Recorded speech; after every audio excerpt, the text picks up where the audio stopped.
What's up? I'm Ideli Harrison here, Senior Partner of Education. I'm excited to come to you another month. A lot has happened this past June and some other things that are planned for the future. And I'm going to share with you that today in this video, but also I want to begin with Brave Space Building. Gratitude, feelings, and intentions. Two things that I'm really grateful for. One is summer camp. My daughter, Ifetayo, who is a rising second grader, this summer, 2021, has a summer camp to go to every single day.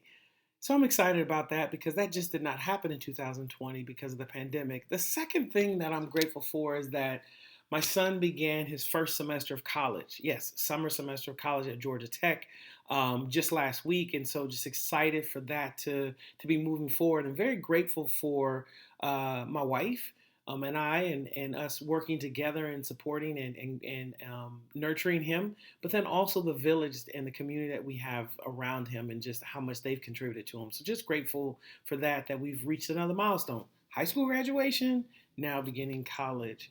Let me see here. How am I feeling? I'm feeling calm, feeling very productive, also feeling loved in this space. And my intentions are, as I said at the very beginning, just share with you, hey, what's going on? What happened this past month and what's going to be happening in the future with me specifically and CommunityBuild Ventures. As you know, man, vacation is very, very important. So this past June, the first week of June, I actually took it off and closed the office. We were able to take a family trip to the beach. It was earlier this year than normal, but because my son was starting college this week, so we wanted to get it in. So it was good to be able to rest and rejuvenate, even though my mind was still thinking about work, a little bit. Got a chance to nap when I wanted to, eat what I wanted to, and spend time with family with that. Also, this past June, did some very powerful work with Black men in education. I'm about 20 here in Atlanta, and I look forward to sharing with you more specifically what we did. But it was just a very powerful time. It was a 4-day institute that I designed and facilitated, and just excited to be able to bring more of that work to Atlanta and to the country in terms of supporting and mentoring Black men in education. And then just this past week, it was June 23rd, I had recorded a presentation for ASD, their annual conference. And the presentation was entitled, let me read it, Hiding in Plain Sight, Identifying the Factors That Contribute to Persistent Achievement Gaps. So just this past week, the 23rd, the session was held. And it was actually pretty cool. It was cool to have um, uh, this session. I've never done a pre-recorded session and then a live chat. So within their online app, they would play my video, and then I would be live chatting the people who are following along. So that was a very unique experience.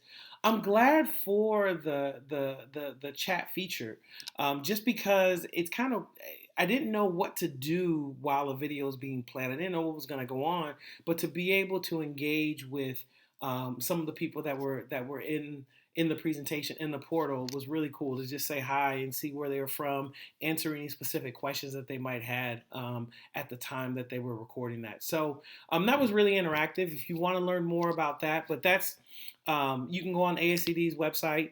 But then also what I talked about specifically was our equity-centered school improvement work, and within that, specifically, we have a framework of understand, embrace, and embody. And then the understand portion is our equity assessment. And so this presentation I did with ASCD was around how do we begin to look at persistent gaps? Where do we look for these gaps at in educational equity? And so this comes from our equity assessment tool. So we're able to dig in, a few and give some highlighted pieces, because we break down the school learning environment into 5 different components. And so for each component, for all 5 components, there's a total of 30 indicators of things that we're looking for. If it's the 5 areas are cultural leadership, psychosocial environment, physical environment, the teaching and learning environment, and then equity. Cultural competency and equity. And so under each of those are some indicators. So during the video presentation was able to share some high level things for us to understand and what to begin to look for, and looking to continue to build on that.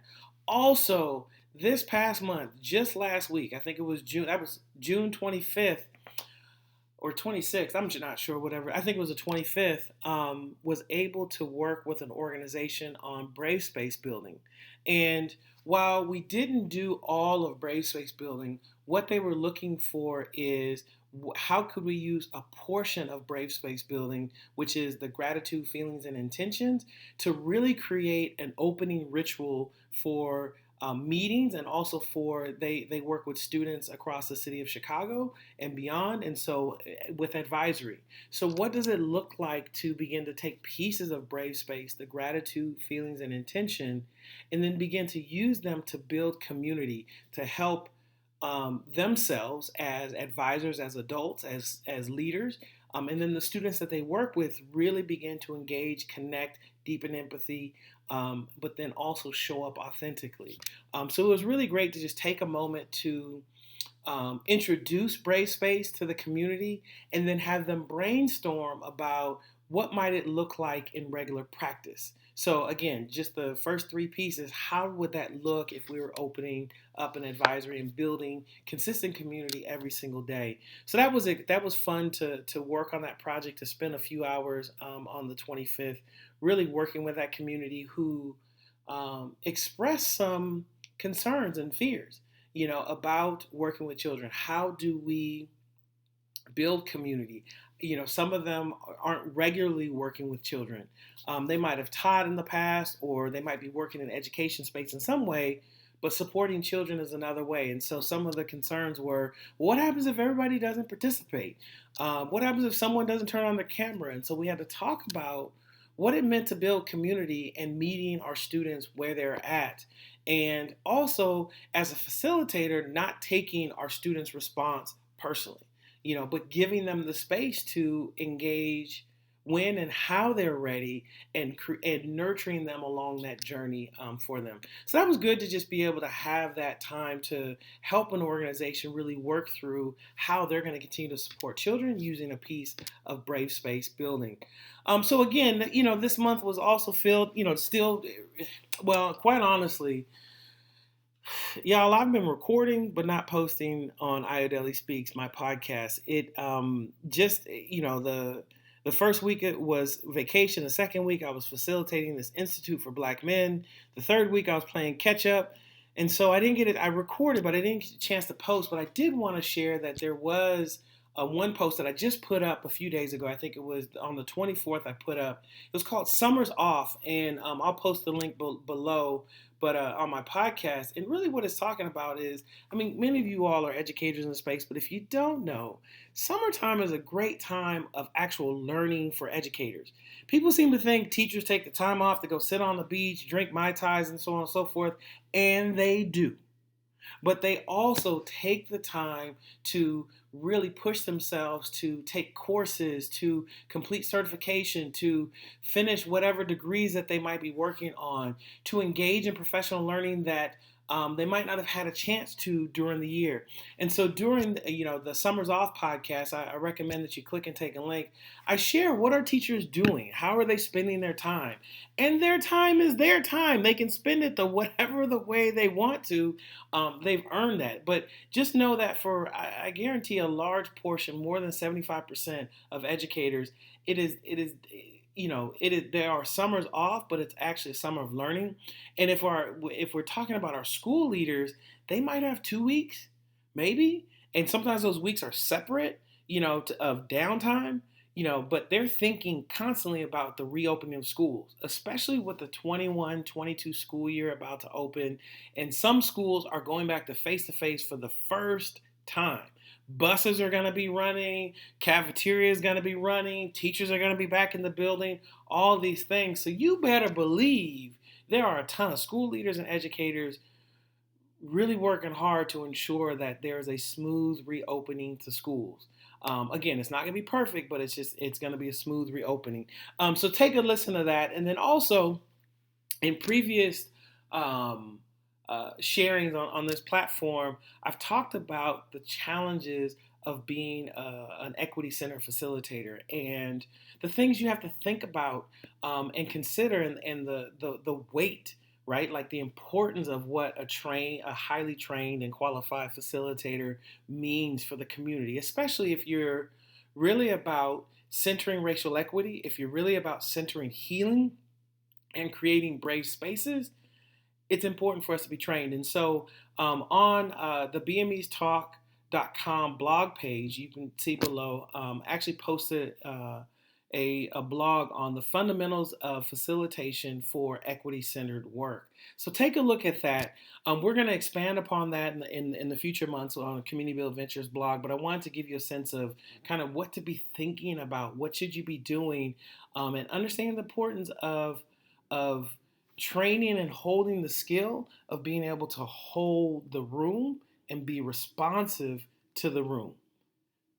That is super, super duper important, that we're responsive and feeling the energy of the room. Let me give you a case in point.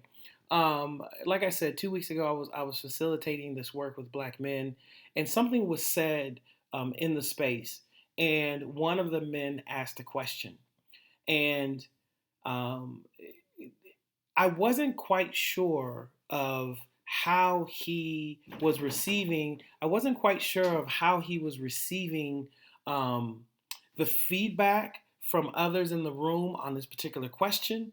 So, as a facilitator, what I did was I said I paused the group for a moment and spoke directly to the gentleman and said, "Hey, how is that? How was that solution for you, or that response? What was that like for you?" Because what I noticed was that when he asked the question, it was very genuine, very purposeful, and very passionate. And when all the responses from the community, from the group kept coming in, I saw him start to kind of physically shrink away. And then by the time everybody was done speaking, he had his phone right up in the middle of his face and was tapping on his phone. And at that time, I felt like, oh my gosh, we are in jeopardy of having him disengage because he's beginning that process. I think he's still present, but he's beginning that process. So what I did was stop the room and say, "Hey, so how was that response to you when I spoke?" I called his name out respectfully and politely, and just wanted to check in with, how was that response for you? Were there any questions that you still have? And in that moment, guess what he did? Set his phone back down and kind of thought for a moment and said, "Yeah, I think you guys answered some of my questions. I just wanted to say blank, blank, blank, blank, blank." And I was just like, "Thank you so much." And then we moved on.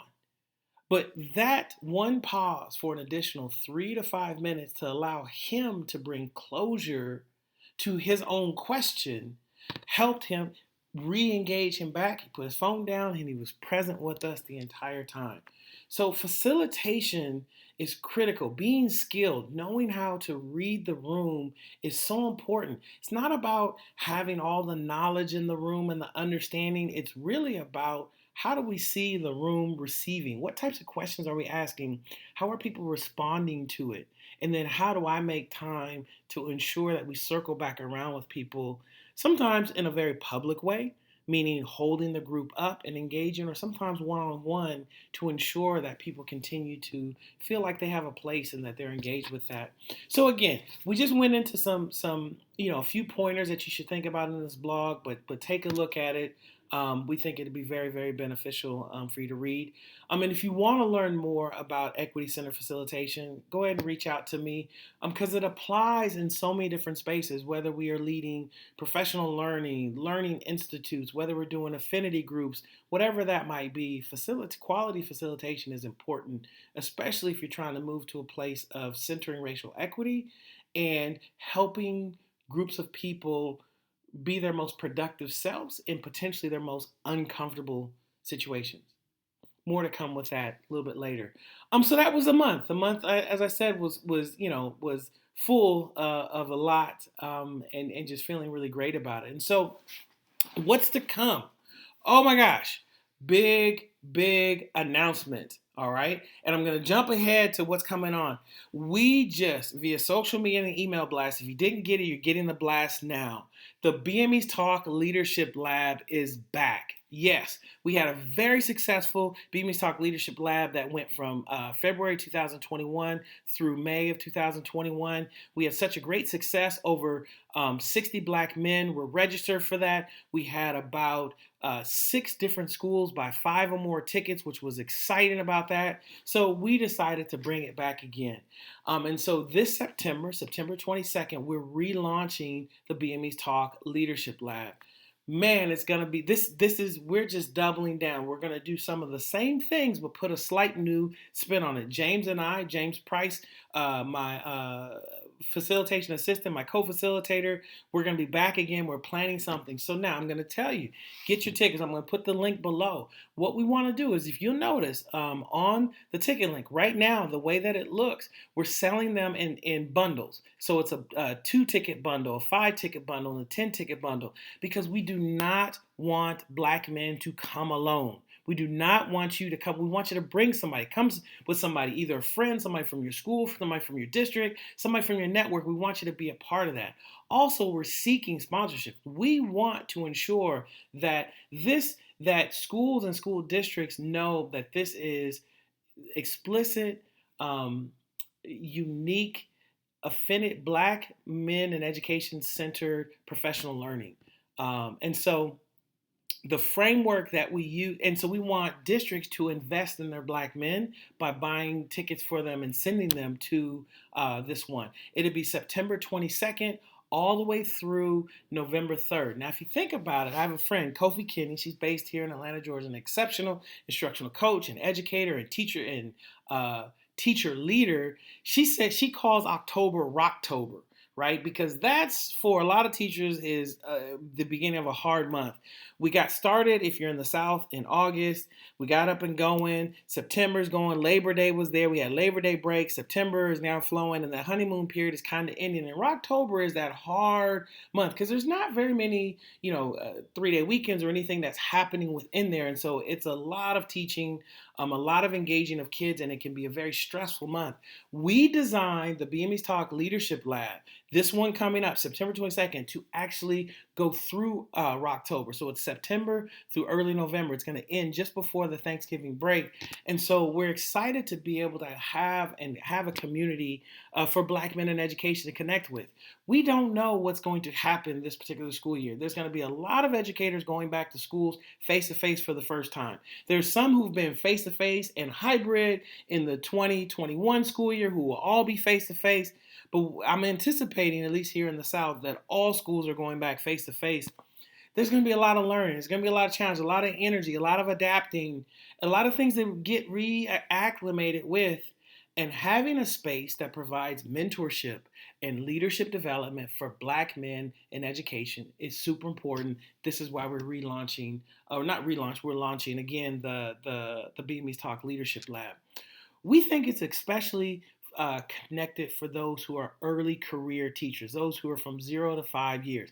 Any and all Black men in education are welcome to join us, but we feel like it's those early career teachers who have, quite honestly, if they've joined the teaching ranks in the last 2 years, it's been 2 years under duress and so much change. It'd be great to be able to have them a part of a community where they are networking with one another, learning some self-care, receiving mentorship, sharing resources, and also learning how to become better facilitators of learning, specifically equity-centered facilitation. So again, the links are below to the Eventbrite. You can always go to our website, bmestalk.com, click on the leadership development link, and you'll get straight to the page where you can begin to read more about the Leadership Lab. And I'll have a separate video that recaps the previous BME's Talk Leadership Lab, going into more specific detail. And then, so some of the other things that are happening this month as we continue, just contracted with an organization to work with them to develop a strategic plan for implementing Black male affinity groups across their school network. Just really excited that the school leader, reached out to me and said, hey, I see your work. We've actually been in partnership and doing work, and he wanted to more formalize it for his set of schools that he works with. So exciting for that to come. In terms of other events right now, the calendar is always open. July is always a very interesting month, but we're going to spend time resting and rejuvenating with that, but always looking to connect. So if you are interested in 2 things or more, but specifically these 2 things, we're going into a new year, new school year. A lot of new things change. It's going to be different. We're just going to engage in a new way. We have to really think of starting fresh again with our students. And so we want to be with you. I want to be with you in that journey to eliminate educational inequities for students, parents, and teachers. And so we have a number of tools that will help schools and districts get a pulse, hear from parents, hear from students about how their experience is, collecting that information, and then being able to assist schools with creating an implementation plan, a roadmap to support their engagement of families and their nurturing and caring for families. So that's under our Equity Centered School Improvement. Reach out if you want to know, because I want you to be ready with that going into this school year so that we can look at the growth and development that's happening over the school year. Also, as I said before, part of the strategy building for supporting Black men in education. If you're looking for strategy, if you're looking to learn a little bit more about, what is it that your Black men need in your particular school or district? How do we create nurturing, affirming places for them to learn profession, to be open and vulnerable, and raise questions about problems of practice that they might not feel comfortable to do in other spaces? This is what we can do in the Leadership Lab and other leadership development work that we've done in terms of strategy. So a lot to look forward to in July. Just excited about what we've accomplished and where we're going. This new school year is going to be very fascinating. But speaking directly to my educators, please do take time to center self-care, to center self-compassion, to make sure you rejuvenate, get yourself back in the sun, eat, exercise, whatever else, whatever other contemplative practice that will help continue the alignment between heart and mind, but then also bring you calm so that you can do your best work. That's it for me in this time, and this is from the desk of the senior partner. I'm Ayodele Harrison, and I look forward to connecting with you in the future. Please feel free to reach out if you'd like to talk about anything that I've shared with you today. I wish you all the best. Take care.